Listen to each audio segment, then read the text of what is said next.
ಇತ್ತೀಚಿನ ಸಂಚಿಕೆಗಳನ್ನು ಜಾಹೀರಾತಿನ ಕಿರಿಕಿರಿ ಇಲ್ಲದೆ ನೋಡಿ.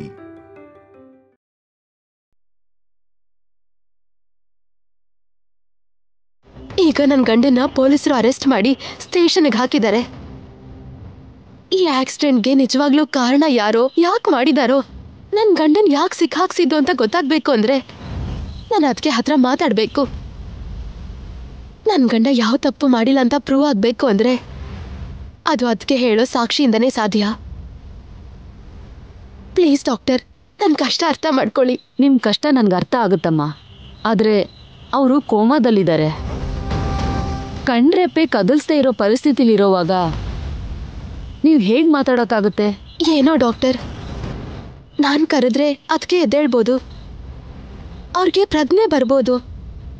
ಒಂದು ಚಿಕ್ಕ ಅವಕಾಶ ಕೊಡಿ ಡಾಕ್ಟರ್, ಪ್ಲೀಸ್ ಪ್ಲೀಸ್ ಡಾಕ್ಟರ್. ಸರಿ ಹೋಗಿ, ಆದರೆ ಪೇಷಂಟ್ಗೆ ಡಿಸ್ಟರ್ಬ್ ಮಾಡಿಬಿಡಿ, ತುಂಬ ಹೊತ್ತು ಮಾತಾಡಬೇಡಿ. ಸರಿ ಡಾಕ್ಟರ್, ಥ್ಯಾಂಕ್ ಯು.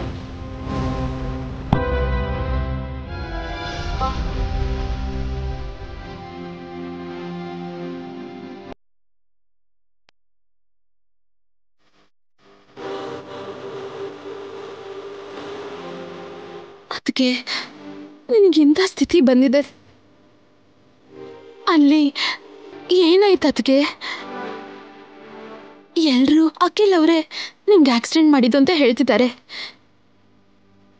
ಆದರೆ ಅಖಿಲ್ ಅವರು ನಾನು ಮಾಡಿಲ್ಲ ಅಂತಿದ್ದಾರೆ.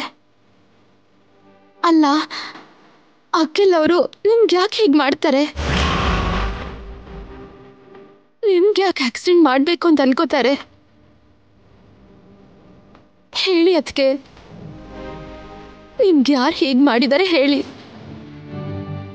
ಕಾರ್ ಟೈರ್ಗೆ ರಕ್ತದ ಮಾರ್ಕ್ ಇದೆ. CCTV ಫೋಟೇಜಲ್ಲಿ ಅಖಿಲ್ ಅವ್ರ ಕಾರಿಂದನೇ ನಿಮ್ಗೆ ಆಕ್ಸಿಡೆಂಟ್ ಮಾಡಿರೋ ಹಾಗಿದೆ. ಅಷ್ಟೇ ಅಲ್ಲ, ಡ್ರೆಸ್ ಕೂಡ ಸೇಮ್ ಅಖಿಲ್ ಅವ್ರು ಹಾಕಿರೋ ಡ್ರೆಸ್ ಹಾಗೇ ಇದೆ. ಇದೆಲ್ಲ ನೋಡ್ತಿದ್ರೆ ನನಗೇನು ಅರ್ಥ ಆಗ್ತಿಲ್ಲ. ಟೆನ್ಷನಲ್ಲಿ ಮೈಂಡ್ ಬ್ಲ್ಯಾಂಕ್ ಆಗ್ತಿದೆ. ಅಖಿಲ್ ಅವ್ರು ನೋಡಿದ್ರೆ ಪೊಲೀಸ್ ಸ್ಟೇಷನಲ್ಲಿ, ನೀವು ನೋಡಿದ್ರೆ ಈ ಸಿಚುವೇಶನ್ ಅಲ್ಲಿ. ಅಖಿಲ್ ಅವ್ರನ್ನ ಕಾಪಾಡ್ಕೊಳ್ಳಕ್ಕೆ ಈಗಿರೋ ಒಂದೇ ಒಂದು ಅವಕಾಶ ಅಂದ್ರೆ ನೀವ್ ಹೇಳೋ ಸಾಕ್ಷಿ. ಪ್ಲೀಸ್ ಅತ್ಗೆ ಹೇಳಿ, ಒಂದೇ ಒಂದ್ಸಲ ಕಣ್ಬಿಟ್ಟು ಮಾತಾಡಿ. ಏನಾಯ್ತು ಅಂತ ಹೇಳಿ. ಅಖಿಲ್ ಅವರು ನಿಮ್ ಜೊತೆ ಅವತ್ ಯಾಕೆ ಹಾಗೆ ಮಾತಾಡ್ಬೇಕಾಯ್ತೋ ಹೇಳಿ. ಪ್ಲೀಸ್ ಅದಕ್ಕೆ ಏನಾಯ್ತು ಅಂತ ಹೇಳಿ. ಮೇಡಮ್, ನಾನು ಹೇಳ್ದೆ ಅಲ್ವಾ ಅವ್ರಿಗೆ ಪ್ರಜ್ಞೆ ಇಲ್ಲ ಅಂತ. ನೀವು ಅವ್ರಿಗೆ ತೊಂದರೆ ಕೊಡಬೇಡಿ. ಅವ್ರಿಗೆ ಯಾವ ಪ್ರಜ್ಞೆ ಬರುತ್ತೋ ಗೊತ್ತಿಲ್ಲ. ಅಕಸ್ಮಾತ್ ಪ್ರಜ್ಞೆ ಬಂದ್ರೂ ಅವ್ರಿಗೆ ಹಳೇದೆಲ್ಲ ನೆನಪಿರುತ್ತೋ ಇಲ್ವೋ. ನೀವಿವಾಗ ಹೊರಗಡೆ ಹೋಗಿ ಮೇಡಮ್.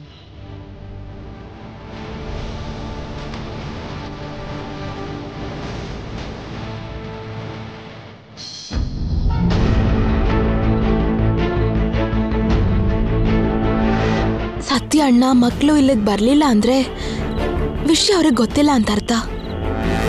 ಸತ್ಯ ಅಣ್ಣನಿಗೆ ವಿಷಯ ಹೇಳಬೇಕು. ಪಾಪ ರಾಜ ಪಲ್ಲವಿ ತಾಯಿಗೆ ಆಕ್ಸಿಡೆಂಟ್ ಆಗಿದೆ ಅಂದ್ರೆ ತಡ್ಕೊಳ್ಳಲ್ಲ.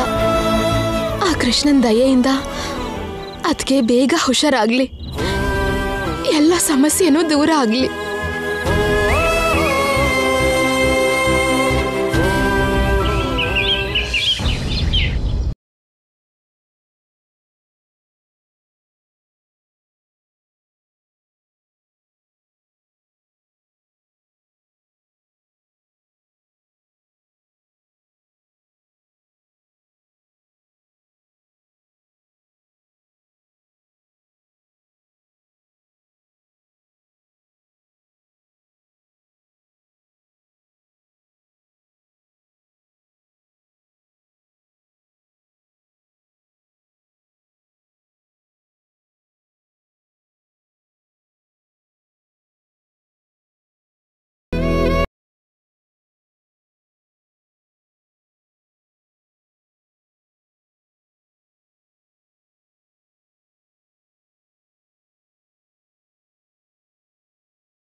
ಆಗ್ತಿದೆ ಟೀಚರ್. ನೀನೇನು ಭಯ ಪಡ್ಬೇಡಪ್ಪ. ಮಕ್ಕಳೇ ನೋಡಿದ್ರಾ, ಫ್ರೆಂಡ್ಶಿಪ್ ಅಂದ್ರೆ ಹೀಗಿರ್ಬೇಕು. ವಿಹಾರಿ ಇವತ್ತು ಸ್ಕೂಲಿಗೆ ಬರ್ಲಿಲ್ಲ ಅಂತ ಕೃಷ್ಣ ಎಷ್ಟು ಬೇಜಾರ್ ಮಾಡ್ಕೊಂಡ. ಕೃಷ್ಣ, ವಿಹಾರಿಗೆ ಇವತ್ತು ಮನೇಲಿ ಏನಾದ್ರೂ ಕೆಲಸ ಇದ್ದಿರಬಹುದು. ನಾಳೆ ಬರ್ತಾನೆ. ನೀನ್ ಕೂತು ಶ್ರದ್ಧೆಯಿಂದ ಪಾಠ ಕೇಳು. ಸರಿ teacher.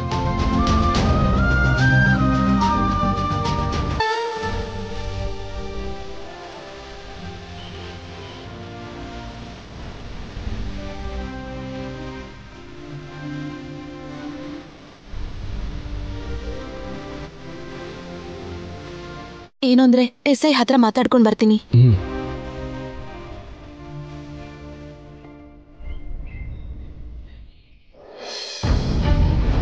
Good morning sir. Good morning madam.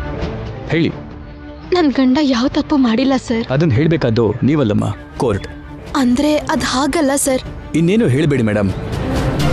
ನಿಮ್ಮಂತವ್ರ ಮಾತನ್ನ ಕೇಳಿ ಕೇಳಿ ಸಾಕಾಗಿದೆ. ಎಲ್ರಿಗೂ ಪೊಲೀಸ್ ಅಂದ್ರೆ ಸುಳ್ಳು ಕೇಸನ್ನ ಹಾಕಿ ಸಿಕ್ಕಾಕಿಸ್ತಾರೆ ಅನ್ನೋದು ಕಾಮನ್ ಆಗ್ಬಿಟ್ಟಿದೆ. ನಾವು ಮನುಷ್ಯರಂತ ಯಾರೂ ಯೋಚಿಸಲ್ಲ. ನಮಗೂ ಮನ್ಸಿದೆ ಅಂತ ಯಾರೂ ಅರ್ಥನೇ ಮಾಡ್ಕೊಳ್ಳಲ್ಲ. ಪ್ರತಿ ವ್ಯಕ್ತಿಗೂ ನ್ಯಾಯ ಸಿಗಬೇಕು ಅಂತ ಎಷ್ಟೇ ಕಷ್ಟ ಆದ್ರೂ ಸರಿ ಇಷ್ಟಪಟ್ಟು ಪೊಲೀಸ್ ಕೆಲಸ ಮಾಡ್ತೀವಿ. ಅಂಥದ್ರಲ್ಲಿ ಅನ್ಯಾಯ ಹೇಗೆ ಮಾಡ್ತೀವಿ ಮೇಡಮ್? ನೀವು ಮೊದಲು ಇದನ್ನು ತಿಳ್ಕೊಳ್ಳಿ. ನಮ್ಮನ್ನು ಅರ್ಥ ಮಾಡಿಕೊಂಡು ನಮ್ಮ ಕೆಲಸಕ್ಕೆ ಅಡ್ಡಿ ಮಾಡಬೇಡಿ. ಸರ್, ನಾನು ಹೇಳಿದ ಹಾಗಲ್ಲ. ಮತ್ತೆ ಹೇಗೆ ಮೇಡಮ್? ನಿಮ್ಮ ಗಂಡ ತಪ್ಪು ಮಾಡೋದು, ನೀವೀಗ ಅದನ್ನ ಮುಚ್ಚಿಡೋದಕ್ಕೆ ನೋಡೋದು ಚೆನ್ನಾಗಿದೆ. ಸರ್, ಒಂದ್ಸಲ ನಾನು ಹೇಳೋದನ್ನ ಕೇಳಿ. ಕೇಳಿದ್ಮೇಲೆ ನಿಮಗ್ ನಂಬಿಕೆ ಬಂದ್ರೇನೆ ಆಮೇಲೆ ಮಾತಾಡಕ್ ಪರ್ಮಿಷನ್ ಕೊಡಿ. ಸರಿ, ಹೇಳಿ. ಅಖಿಲ್ ಅವರು ತುಂಬಾ ಒಳ್ಳೆಯವರು.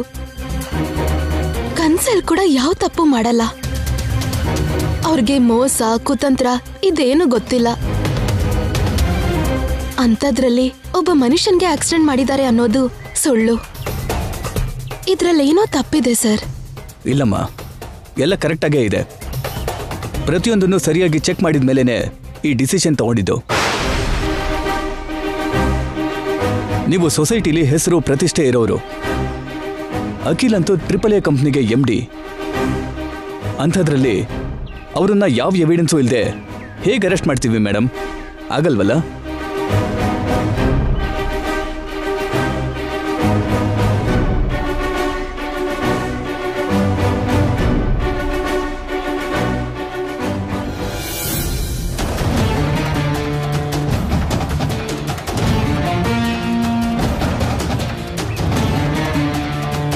ಏನು ಶ್ಯಾಮ, ಏನಾಯ್ತು? ಏನಂದ್ರೆ ನೀವ್ ಯಾರ ಹತ್ರ ನಿಜ ಹೇಳ್ದೆ ಇದ್ರು ಪರವಾಗಿಲ್ಲ. ಅಟ್ಲೀಸ್ಟ್ ನನ್ನ ಹತ್ರ ನಿಜ ಹೇಳಿ. ಯಾವ ನಿಜ?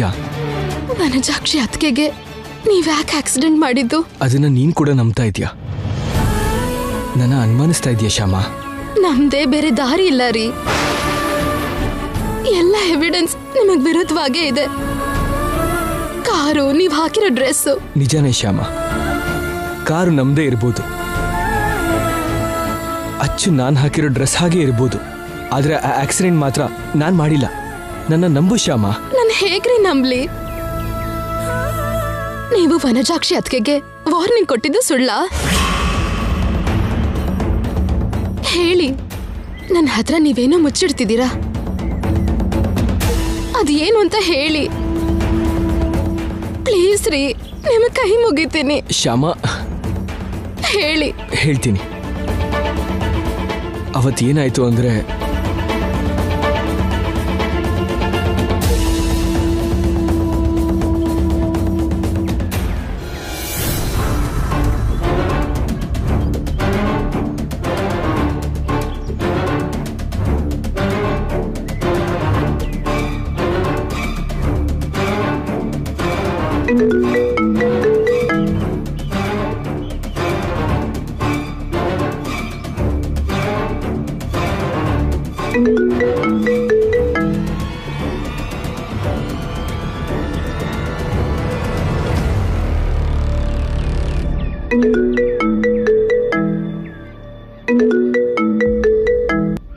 ಹಲೋ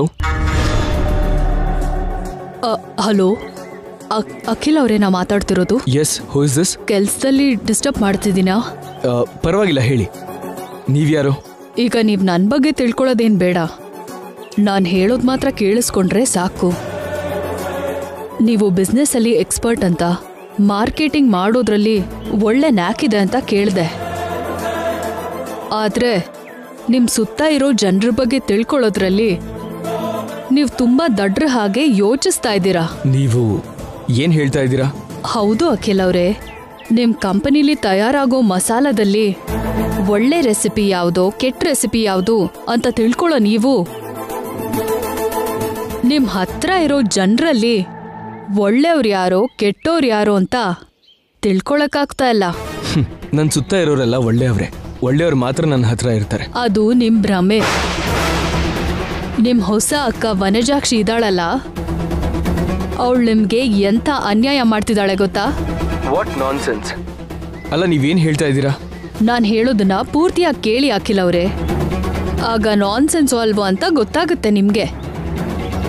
ಆ ವನಜಾಕ್ಷಿ ನಿಮ್ ಮನೇಲಿ ನಡೆಯೋ ಪ್ರತಿ ವಿಷಯನೂ ನಿಮ್ ಅತ್ತಿಗೆ ಐಶ್ವರ್ಯಾಗೆ ಹೇಳ್ತಿದ್ದಾಳೆ. ನಿಮ್ ಮನೇಲಿ ನಡೆಯೋ ಪ್ರತಿ ಘಟನೆನೂ ಫೋನ್ ಕಾಲಿಂದಾನೋ ವಿಡಿಯೋ ಕಾಲಿಂದಾನೋ ನಿಮ್ ಅತ್ತಿಗೆಗೆ ರೀಚ್ ಆಗ್ತಾ ಇದೆ. ಏನು, ನಮ್ ವನಜಾಕ್ಷಕನ? Yes, she is a spy. ಹಾಗೆ ಮಾಡೋದಕ್ಕೆ ಅವಳು ದುಡ್ಡು ಕೂಡ ತಗೋತಿದ್ದಾಳೆ. ಹಾಗೆ ಅಂತ ಯಾರೋ ಮೂರನೇ ವ್ಯಕ್ತಿ ಹೇಳಿದ್ರೆ ನಾನು ನಂಬೇಕಾ? ಮೂರನೇ ವ್ಯಕ್ತಿ ಹೇಳಿದ್ದ, ಅಮಾಯಕರು ಹೇಳಿದ್ದ ಅಂತ ಅಲ್ಲ ನೀವು ಯೋಚನೆ ಮಾಡಬೇಕಾಗಿದ್ದು. ಹೇಳಿರೋ ವಿಷಯ ಕರೆಕ್ಟಾ ಅಲ್ವಾ ಅಂತ ಯೋಚನೆ ಮಾಡಬೇಕು. ನೋಡಿ ಮೇಡಮ್, ನೀವ್ಯಾರೋ ಯಾಕೆ ಫೋನ್ ಮಾಡಿದಿರೋ, ಯಾಕೆ ಹೀಗೆ ಹೇಳ್ತಿದ್ದೀರೋ ನನಗೆ ಗೊತ್ತಿಲ್ಲ. ವನಜಾಕ್ಷಿ ಅಕ್ಕ ನಮ್ಮ ಕುಟುಂಬಕ್ಕೆ ತುಂಬ ಹತ್ತಿರದವರಾಗಿದ್ದಾರೆ. ನಮ್ಮ ಒಳ್ಳೇದನ್ನೇ ಯೋಚನೆ ಕೂಡ ಮಾಡ್ತಾರೆ. ಅವ್ರಿಗೆ ದುಡ್ಡಿನ ಆಸೆ ಇದ್ರೂ ದುಡ್ಡಿಗಾಗಿ ಇಷ್ಟು ಚೀಪ್ ಆಗಲ್ಲ. ನೀವು ಯಾವುದೋ ಪರ್ಸನಲ್ ಗ್ರಡ್ಜ್ಗೆ ಅವ್ರ ಮೇಲೆ ಆರೋಪ ಮಾಡಿದ ಮಾತ್ರಕ್ಕೆ ಇಲ್ಲಿ ಯಾರೂ ಅದನ್ನ ನಂಬೋರಿಲ್ಲ. ಸಾರಿ. ತಿಳ್ಕೊಂಡ್ರೆ ಅಲ್ವಾ ಅದು ನಿಜನೋ ಸುಳ್ಳೋ ಅಂತ ಅರ್ಥ ಆಗೋದು. ಹಲೋ, ನಿಲ್ಲಿಸ್ತೀರಾ? ನೀವು ಈ ವಿಷಯದ ಬಗ್ಗೆನೇ ಫೋನ್ ಮಾಡಿದ್ರೆ ನಾನು ಕೇಳೋ ಪೊಸಿಷನಲ್ಲಿ ಇಲ್ಲ. ನೀವು ಫೋನ್ ಇಡಿ. ಸರಿ, ಇಡ್ತೀನಿ ಬಿಡಿ. ಫೈನಲಿ ಒಂದು ಮಾತು, ನಿಮ್ಮ ನೆಗ್ಲಿಜಿಯನ್ಸಿಯಿಂದ ನಾಳೆ ನಿಮ್ಮ ಕುಟುಂಬದವ್ರಿಗೇನಾದರೂ ಅಪಾಯ ಆದರೆ ಅದಕ್ಕೆ ನೀವೇ ಜವಾಬ್ದಾರಿ. ಹೇಳೋದು ನನ್ನ ಧರ್ಮ. ಅದು ನಿಜನೋ ಅಲ್ವೋ ಅಂತ ತಿಳ್ಕೋಬೇಕಾಗಿದ್ದ ಜವಾಬ್ದಾರಿ ನಿಮ್ಮದು. ಅದು ತುಂಬ ಕಷ್ಟ ಆಗೋ ಕೆಲಸ ಏನಲ್ಲ. ನೀವು ಈಗಲೇ ಹೋಗಿ ವನಜಾಕ್ಷಿ ಫೋನ್ನ ಚೆಕ್ ಮಾಡಿ, ಅವಳ ಕಾಲ್ ಲಿಸ್ಟ್, ವಾಟ್ಸಪ್ ಎಲ್ಲ ಚೆಕ್ ಮಾಡಿದ್ರೆ ನಿಜ ನಿಮಗೆ ಗೊತ್ತಾಗುತ್ತೆ. ಬೇಡ ಅಂದರೆ ನಿಮ್ಮಿಷ್ಟ.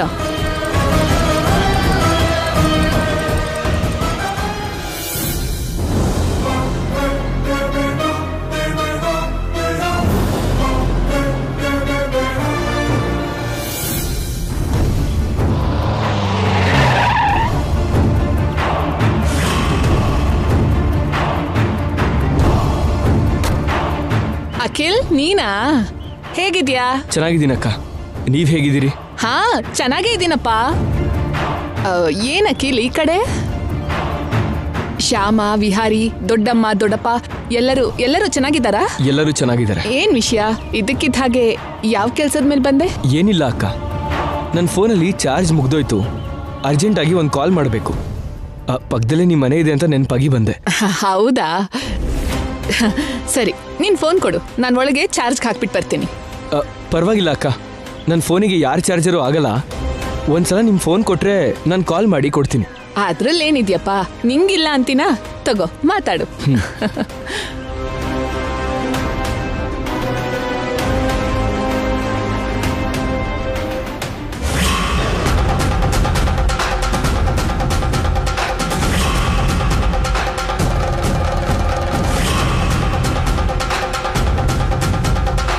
ಮೇಡಮ್, ಇಲ್ಲಿ ಇವರೆಲ್ಲ ತುಂಬಾ ಖುಷಿಯಾಗಿದ್ದಾರೆ.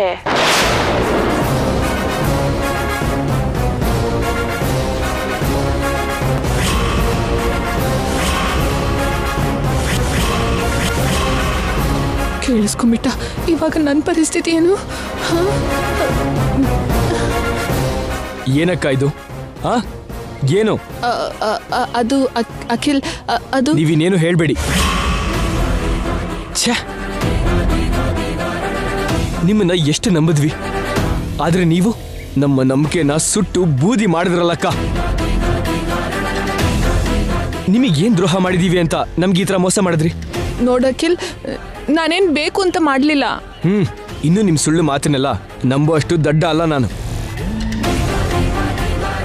ನಾವು ಕಷ್ಟದಲ್ಲಿದ್ದಾಗ ನೀವು ನಮ್ಗೆ ನೆರಳು ಕೊಟ್ರಿ. ಒಬ್ಬ ಅಕ್ಕ ಆಗಿ ನಮ್ಮನ್ನ ನೋಡ್ಕೊಂಡು ಎಲ್ಲ ವ್ಯವಸ್ಥೆಗಳನ್ನು ಮಾಡಿಕೊಟ್ರಿ. ಸ್ವಂತ ತಮ್ಮನ್ನ ಹೇಗ್ ನೋಡ್ಕೋತಾರೋ ಹಾಗೆ ನೀವು ನನ್ನ ನೋಡ್ಕೊಂಡ್ರಿ. ಅಕ್ಕ ಅಂದ್ರೆ ನಿಮ್ಮ ಹಾಗಿರ್ತಾರೆ ಅಂತ ನಿಮ್ಮನ್ನ ನೋಡಿದ್ಮೇಲೆ ನಂಗೆ ಅರ್ಥ ಆಗಿದ್ದು.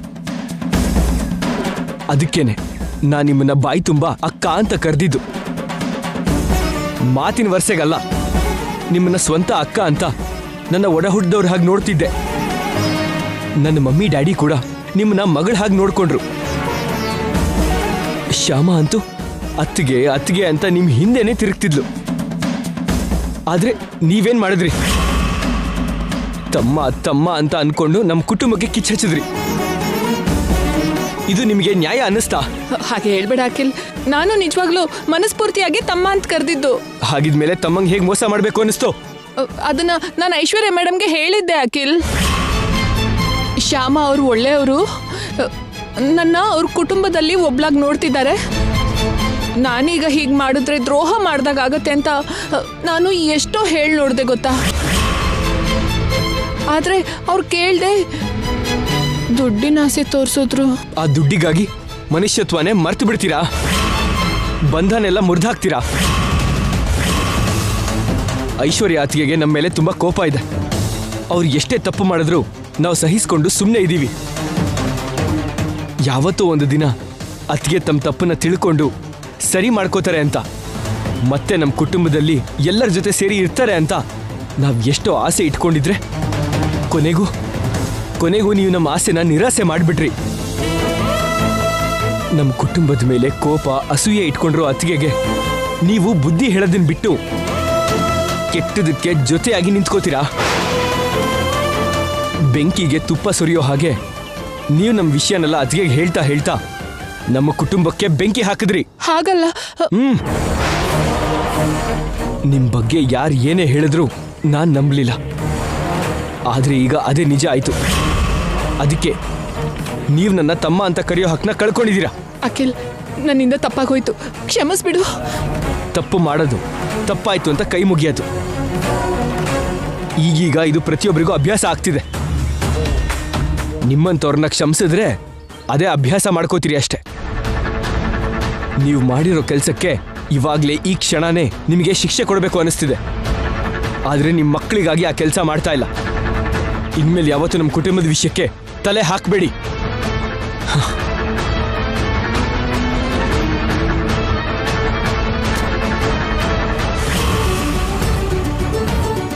ಇದು ಶ್ಯಾಮ ನಡೆದಿದ್ದು. ವನಜಾಕ್ಷಿ ಅದಕ್ಕೆ ಅಷ್ಟು ಮೋಸ ಮಾಡಿದ್ರ? ನನಗಿದನ್ನೆಲ್ಲ ನಂಬಕ್ಕೆ ಆಗ್ತಿಲ್ಲ ರೀ. ಇದನ್ನೆಲ್ಲ ನೋಡ್ತಿದ್ರೆ ಯಾರೋ ನಮ್ಮ ಮೇಲೆ ಸೇಡಿಡ್ಕೊಂಡು ನಿಮ್ಮನ್ನ ಬೇಕು ಅಂತಾನೆ ಈ ಕೇಸಲ್ಲಿ ಸಿಕ್ಕಾಕ್ಸ್ತಿದ್ದಾರೆ ಅಂತ ಅರ್ಥ ಆಗ್ತಿದೆ. ಯಾರೋ ನಿಮಗ್ ಫೋನ್ ಮಾಡಿ ಹೇಳಿದ್ರು, ನೀವು ನೇರವಾಗಿ ವನಜಾಕ್ಷಿ ಅದಕ್ಕೆ ಹತ್ರ ಹೋದ್ರಿ. ಅಲ್ಲಿ ನಿಮ್ಗೆ ನಿಜ ಗೊತ್ತಾದ್ಮೇಲೆ ಅವ್ರಿಗೆ ವಾರ್ನಿಂಗ್ ಕೊಟ್ಟು ಅದೆಲ್ಲ ವಿಡಿಯೋ ಮಾಡಿ ಅದನ್ನೆಲ್ಲ SIಗೆ ಸೆಂಡ್ ಮಾಡಿದ್ದಾರೆ. ಇದೆಲ್ಲ ಯಾರೋ ಪಕ್ಕ ಪ್ಲಾನ್ ಮಾಡಿದ್ದಾರೆ ಅನ್ಸುತ್ತಿದೆ. ವಿಡಿಯೋ ತೆಗ್ದಿದಾರ? ಏನ್ ಶ್ಯಾಮ ನೀನ್ ಹೇಳೋದು? ಹೌದು ರೀ. ನೀವೇನು ಯೋಚನೆ ಮಾಡಬೇಡಿ, ನೀವೇನು ತಪ್ಪು ಮಾಡಿಲ್ಲ. ಎಲ್ಲ ಎವಿಡೆನ್ಸ್ ನಿಮಗ್ ವಿರುದ್ಧವಾಗೇ ಇದ್ರು. ನೀವು ತಪ್ಪು ಮಾಡಿಲ್ಲ ಅಂತ ಪ್ರೂವ್ ಮಾಡೋದಿಕ್ಕೆ ಯಾವ್ದಾದ್ರೂ ಚಿಕ್ಕ ಕ್ಲೂ ಸಿಗತ್ತೆ. ಅದನ್ನ ಕಂಡು ಹಿಡಿದು ನಿಮ್ಮನ್ನ ಹೊರಗಡೆ ಕರ್ಕೊಂಡ್ ಬರ್ತೀನಿ. ಅವರು ಅಷ್ಟು ಪ್ಲಾನ್ಡ್ ಆಗಿದ್ದಾಗ ತಪ್ಪು ಹೇಗ್ ಮಾಡ್ತಾರೆ ಶ್ಯಾಮ? ಎಷ್ಟು ದೊಡ್ಡ ಕ್ರಿಮಿನಲ್ಲೇ ಆದ್ರೂ ಯಾವ್ದಾದ್ರೂ ಒಂದು ಚಿಕ್ಕ ಮಿಸ್ಟೇಕ್ ಮಾಡೇ ಮಾಡ್ತಾರೆ. ಒಂದ್ ವೇಳೆ ಮಾಡಿದ್ರು ಅದು ನಮಗೆ ಹೇಗ್ ಸಿಗತ್ತೆ? ನನಗೆ ಕಷ್ಟ ಕೊಡೋದಕ್ಕೆ ನಾನು ಜೈಲ್ ಪಾಲಾಗಬೇಕು ಅಂತಾನೆ ಯಾರೋ ಬೇಕು ಅಂತ ಹೀಗೆ ಮಾಡಿದ್ದಾರೆ. ನಾನು ಹೊರಗೆ ಬರ್ತೀನಿ ಅನ್ನೋ ನಂಬಿಕೆ ನನಗಂತೂ ಇಲ್ಲ ಶ್ಯಾಮ. ಏನಂದ್ರೆ ನೀವ್ ಹಾಗೆಲ್ಲ ಹೇಳ್ಬೇಡಿ. ನಮ್ಗೆ ನಮ್ ಕೃಷ್ಣ ಇದ್ದಾನೆ. ಏನಾದ್ರೂ ಮಾಡಿ ಆ ಕೃಷ್ಣನೇ ನಮಗ್ ದಾರಿ ತೋರಿಸ್ತಾನೆ. ನೀವು ಧೈರ್ಯವಾಗಿರಿ. ಆಯ್ತು ಶ್ಯಾಮ, ನೀನ್ ಹುಷಾರು. ಸರಿ ರೀ. ಏನಂದ್ರೆ ನಿಮ್ಗೆ ಫೋನ್ ಮಾಡಿ ವಂಜಾಕ್ಷಿ ಅತ್ಗೆ ಬಗ್ಗೆ ಹೇಳ್ದೋರ್ ನಂಬರ್ ನಿಮಗೆ ನೆನಪಿದ್ರೆ ಒಂದ್ಸಲ ಹೇಳಿ. 98662. ಹಾ,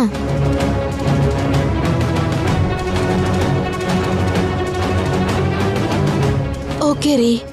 ನೀವು ಆಕ್ಸಿಡೆಂಟ್ ಮಾಡಿಲ್ಲ ಅಂತ ಪ್ರೂವ್ ಮಾಡ್ತೀನಿ. ಇದು ನಿಮ್ ಶ್ಯಾಮನ್ ಮಾತು. ನೀವು ಹುಷಾರಾಗಿರಿ. ಸರಿ.